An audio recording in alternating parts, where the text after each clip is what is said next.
패밀리스인 애플이나 퀄컴 같은 경우에는 얼마의 돈을 주고 얼마의 성능을 올릴 것이냐라는 고민이 될 텐데, 퀄컴 같은 경우에는 굳이 아직 3나노로 갈 필요 없다, M4P 공정으로 파워를 충분히 계산할 수 있는 부분이 있으니까 그 부분을 오히려 클락을 올림으로써 성능을 더 끌어올리는 방법을 찾아보자, 이렇게 얘기한 것이 아닐까 싶습니다.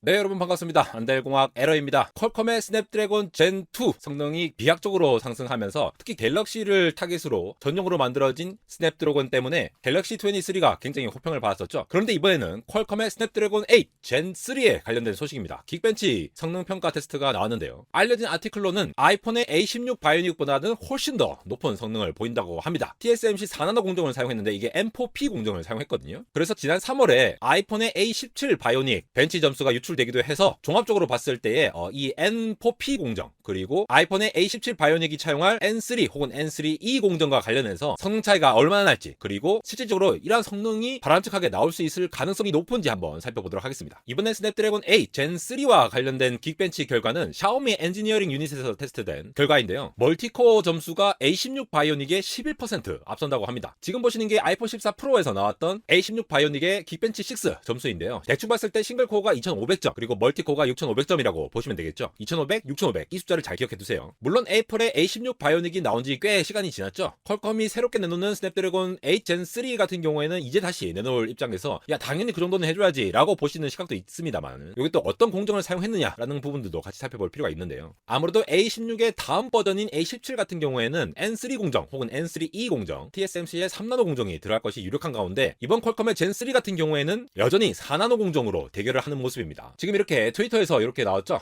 샤오미 엔지니어링 모바일 폰 테스트로 해봤을 때의 퀄컴의 스냅드래곤 8 젠 3 점수가 저 밑에 나와있죠. 여기에 2563점, 7200점, 7250점 가까이 되네요. 아까 A16 바이오닉이 2500에 6500이라고 했는데 그것보다도 훨씬 더 높은 멀티코어 점수를 보여주는 것이 되겠습니다. 그러니까 싱글코어에서는 이제 2500으로 동등한 수준인데 멀티코어에서 아키텍처적인 측면에서 더 올렸다, 혹은 클락을 또 높인 거 아니야, 이러한 여러가지 의문이 있겠죠. 예를 들어 갤럭시 S23에서 갤럭시 전용으로 한 스냅드래곤 8 젠 2 같은 경우에는 클락 프리퀀시를 좀 더 높게 잡아서 성능을 끌어올린 부분이 있었습니다. 특히 지난 영상에서도 말씀드렸지만 또 스냅드래곤 8 젠 2 같은 경우에는 코어가 슈퍼코어에 해당하는 3.2GHz에서 구동되는 코르텍스 X3 코어를 가장 이제 슈퍼코어로서 두고, 그 외에 2.8GHz에서 구동되는 4개의 미들코어 A700대 코어죠. 그리고 가장 이제 저전력은 2GHz에서 구동되는 A510 코어, 요게 이제 3개가 들어가는 1+4+3 구조를 갖고 있습니다. 그렇게 하면서 젠 1에 비해서 35% 빠른 성능을 보이기도 했고 전력 효율도 40%나 향상이 됐거든요.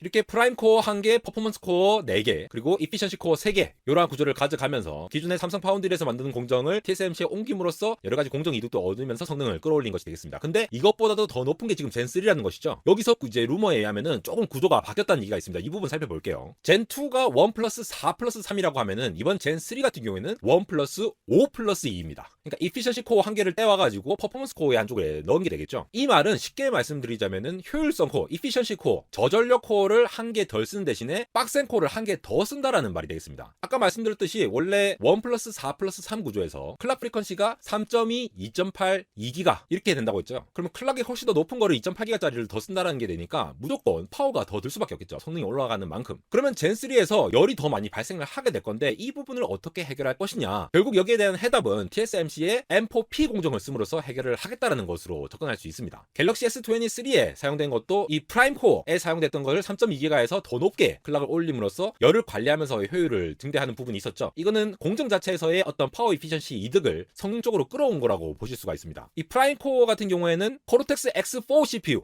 요거를 차용할 것으로 보이는데 이 클락이 무려 3.7GHz에 구동된다고 합니다. 이전에 3.2GHz에 구동되는 프라임 코어에서 3.7GHz, 단순히 계산하면 거의 20% 성능이 개선되는 수준인데요. 여기다가 아드레노 750 GPU가 들어가면서 그래픽 성능도 이제 빵빵하게 넣어준다라고 예상을 하고 있죠. 그래서 지금까지 제가 말씀드린 게 뭐였습니까? 아키텍처 측면에서도 1+5+2라는 구조로 바뀌었잖아요. 프라임 코어 1개 말고 퍼포먼스 코어를 4개가 아닌 5개를 넣었고 이피션시 코어를 3개에서 2개로 줄임으로써, 그리고 전체 클락도 높이면서 성능을 끌어올린다는 거죠. 그리고 거기에서 발생하는 파워를 M4P 공정을 통해서 개선을 한다. 이 부분을 살펴봐야겠죠. 그런데 지난 3월에 나온 A17 바이오닉 유출 점수가 있습니다. 아까 기억나시나요? A16은 싱글코어가 2500에다가 멀티코어가 6500이었고, 스냅드래곤 8 젠 3 같은 경우에는 멀티코어 점수가 7250점으로 6500보다 많이 높아졌다고 했죠. 근데 A17 바이오닉은 TSMC의 3나노 공정을 처음으로 대입을 할 거라고 예상을 되는 가운데 유출된 긱벤치 6 점수가 여기 보십니까? 3000에서 7860입니다. 싱글코어 점수도 멀티코어 점수도 굉장히 더 높게 나온다라는 거죠. 이 부분에 대한 핵심은 결국 공정 문제가 될 수 있을 텐데요. 이제 애플도 퀄컴도 TSMC 공정을 사용해서 AP를 제조를 하는 상황에서 여기 보시는 전작의 N5 공정을 사용하다가 지금 이제 N3로 넘어가거나 아니면은 5나노 공정에 대응되는 흔히 4나노로 얘기는 하지만 M4P, M4 퍼포먼스 공정으로 가는 방향으로 흘러가고 있습니다. 결국 단가 차이죠. 4나노 같은 경우에는 이제 웨이퍼당 16,000달러, 그 다음에 3나노 같은 경우에는 웨이퍼당 2만 달러나 된다고 하니까 실제로 스마트폰을 제조를 하는 데에서 단가가 올라가는 효과가 있겠죠. 그러면은 패밀리스인 애플이나 퀄컴 같은 경우에는 얼마의 돈을 주고 얼마의 성능을 올릴 것이냐라는 고민이 될 텐데, 퀄컴 같은 경우에는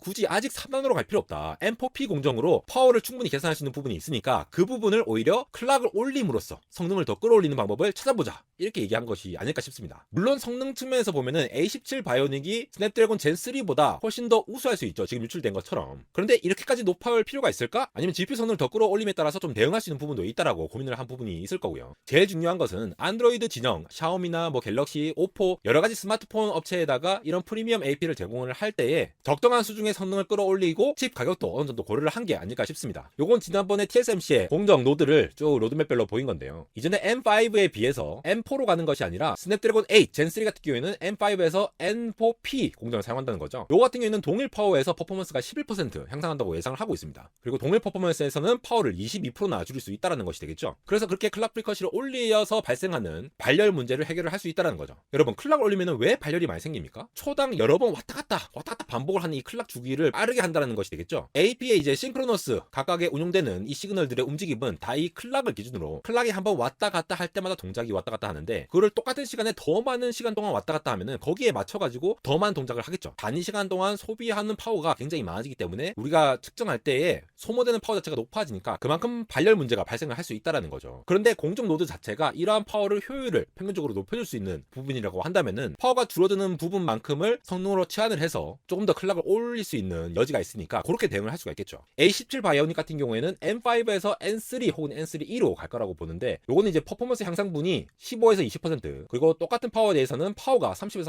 35%까지 향상될 수 있다고 하니까 그냥 M4P 공정을 사용하는 것보다 훨씬 더 개선된 걸 보일 수가 있겠습니다. 그래서 아이폰 15와 같은 경우에는 굉장히 비싸질 가능성이 높다라는 얘기가 나오고 있는 거죠. 이 부분은 좀 더 살펴볼 필요가 있겠죠. A16 바이오닉 같은 경우에는 2개의 하이 퍼포먼스 코어 그리고 4개의 이피션시 코어로 이루어져 있죠. 2+4 구조로 보시면 되겠습니다. 그러니까 이게 똑같은 코어가 아니죠. 서로 퍼포먼스 코어와 이피션시 코어를 정의하는 기준이 다를 텐데, A16 바이오닉은 2개의 퍼포먼스 코어에 3.46GHz의 고성능 코어를 사용하는 것이 되겠습니다. 이피션시 코어는 2.02GHz를 사용한다고 하거든요. 스냅드래곤 8 젠 2 기준으로 프라임 코어로 사용되었던 코르텍스 X3 코어보다 더 성능을 높게 가져갈 수도 있다는 부분이 되겠죠. 이렇게 하다 보니까 싱글 코어 기준으로 비교했을 때에는 애플이 항상 더 우위에 있는 것처럼 보이게 됩니다. 근데 이제 싱글 코어 자체는 하나하나 코어가 덩치 자체가 다른 거기 때문에 이렇게 1대1로 비교하기는 좀 힘들어서 멀티코어가 중요한데, A16 바이오닉 같은 경우에는 6500점, 스냅드래곤 8 젠 3 같은 경우에는 7250점, 그리고 A17 바이오닉 같은 경우에는 지금 7000점의 후반대까지 나올 수도 있다는 관측이 나오게 된다는 거죠. 그리고 그 차이는 바로 공정에서 크게 나올 수 있다는 부분을 말씀드리려고 하는 것이 되겠습니다. 스냅드래곤 8 젠 3가 이러한 점수를 받았다는 게 그냥 이거 해봤자 어차피 애플 못 따라가네 라고 판단하실 것이 아니라 의미가 있다라고 본다면은, A16 바이오닉 같은 경우도 4나노 공정이잖아요. 물론 M4 공정을 사용했기 때문에 지금 스냅드래곤 젠 3가 사용하려고 하는 N4P 공정보다는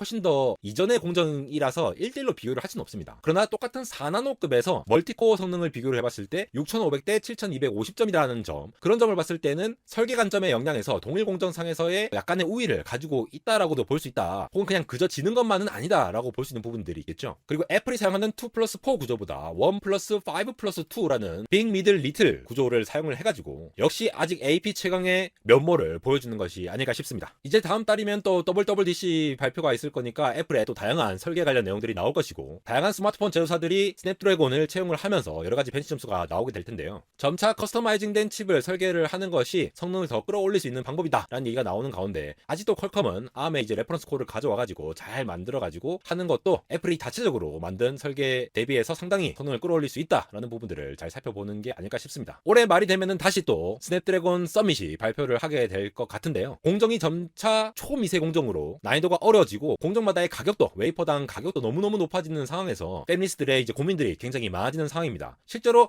야, 이 정도 성능 올리겠다고 이렇게 돈을 주고 AP칩 제조를 맡기는 게 맞아? 라는 고민이 굉장히 많을 텐데, 팹리스 기업들의 눈치 게임, 그리고 앞으로의 소비자의 요구, 이런 것들이 맞물려서 어떻게 진행될지, 그리고 스마트폰 시장에서의 AP 경쟁은 또 어떻게 될지 계속 따라가 보도록 하겠습니다. A16 바이오닉이 나올 때만 하더라도 이제 AP 자리는 애플이 가져간 게 아닌가 의심이 되긴 했었는데요. 이렇게 퀄컴이 매번 또 새로운 모습을 보여주면서 팹리스 최강자의 면모를 보여주는 만큼 앞으로 이 경쟁이 어떻게 되어갈지 계속해서 따라가면서 공유하고자 하는 안달공학 에러였습니다.